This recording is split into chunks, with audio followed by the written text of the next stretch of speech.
नमस्कार बच्चों, एडुविला point channel में आप सभी का स्वागत है। और आज हम करने जा रहे हैं कक्षा 10 के हिंदी की वर्कशीट नंबर 31।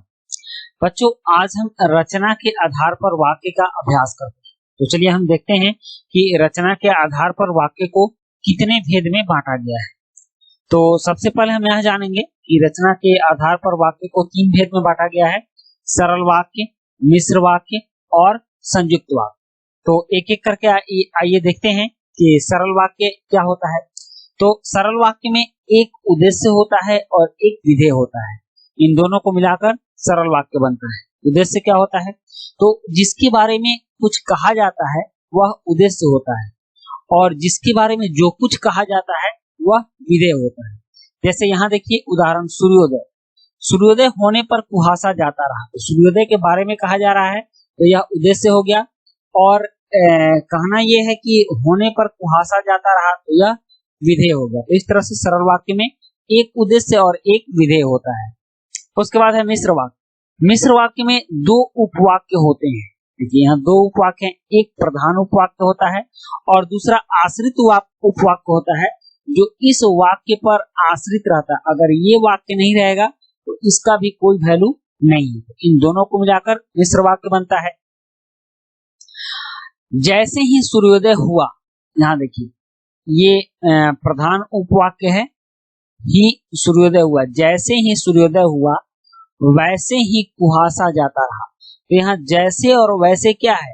यह योजक है, यह दोनों को जोड़ता है, मिलाने वाला शब्द है। जैसे वैसे प्रधान उपवाक्य और आश्रित उपवाक्य को मिलाने वाले शब्द है।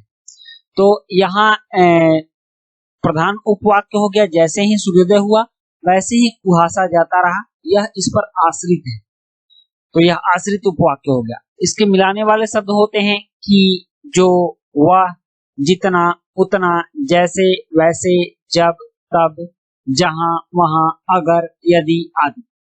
तो यह मिश्र वाक्य का उदाहरण हो गया। अब है सरल वाक्य।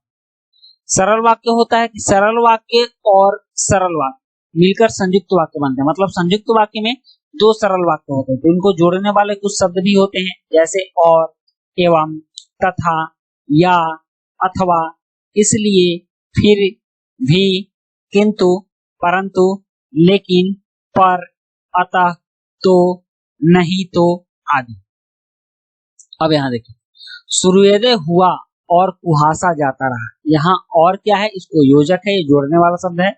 और सरल वाक्य है, सूर्योदय हुआ और कुहासा जाता रहा, यह दूसरा सरल वाक्य है। दोनों मिलकर क्या बनते हैं? संयुक्त वाक्य बनते हैं। एक सरल वाक्य और दूसरा सरल वाक्य मिलकर संयुक्त वाक्य बनता है। अब दी गई तालिका का अभ्यास कर पूछे गए प्रश्नों के उचित विकल्प छांटे। जैसे सोनम बहुत विनम्र है और सर्वत्र सम्मान प्राप्त करती है, तो इसमें और योजक लगा हुआ है, इसलिए यह संयुक्त वाक्य होगा। निम्नलिखित में मिश्र वाक्य है। कौन सा मिश्र वाक्य है? तो मैंने एक वृद्ध की सहायता की। जो विद्यार्थी परिश्रमी होता है वह अवश्य सफल होता है। अध्यापिका ने रोमी की प्रशंसा की तथा उसका उत्साह बढ़ाया। नवाब साहब ने संगति के लिए उत्साह नहीं बढ़ाया। इसमें ये जो है मिश्र वाक्य ख होगा। जो विद्यार्थी परिश्रमी होता है वह अवश्य सफल होता है। इसमें देखिए यह इस पे आश्रित है, यह मिश्र वाक्य होगा। उसके बाद है कि निम्नलिखित में सरल वाक्य। अब इसमें सरल वाक्य ढूंढना है। प्रातः काल हुआ और सूरज की किरणें चमक उठी, संयुक्त वाक्य है। प्रातः काल होते ही सूरज की किरणें चमक उठी। जब प्रातः काल हुआ सूरज की किरणें चमक उठी। जैसे ही प्रातः काल हुआ सूरज की किरणें चमक उठी। तो इसमें सरल वाक्य होगा, प्रातः काल होते ही सूरज की किरणें चमक उठी। उसके बाद है सुयश बाजार गया, वहां से सेब लाया। इस वाक्य का संयुक्त वाक्य में रूपांतरण क्या होगा? तो इसका होगा सुयश बाजार गया और वहां से सेब लाया। ये इसका आंसर क होगा। अब विद्यालय का समारोह समाप्त होने पर लोग चले गए। मिश्र वाक्य में बदलिए। तो इसका ऑप्शन है कि जैसे ही विद्यालय का समारोह समाप्त हुआ लोग चले गए। जब विद्यालय का समारोह समाप्त हुआ तब सब चले गए। विद्यालय का समारोह समाप्त हुआ और लोग चले गए। इनमें से कोई नहीं। तो इसका ऑप्शन क इसका सही उत्तर होगा, क्योंकि जैसे ही विद्यालय का समारोह समाप्त हुआ लोग चले गए। तो इस तरह से हुआ। अब छठा प्रश्न है, रचना के आधार पर वाक्य समझाते हुए चार्ट बनाइए। इस गतिविधि में आप अपने मित्रों और शिक्षकों की सहायता ले सकते हैं। तो रचना के आधार पर वाक्य 3 प्रकार के होते हैं। सरल वाक्य, सीता गाना गाती है, सरल वाक्य हो गया। संयुक्त वाक्य, सीता गाना गाती और नाचती है, यह संयुक्त वाक्य हो गया।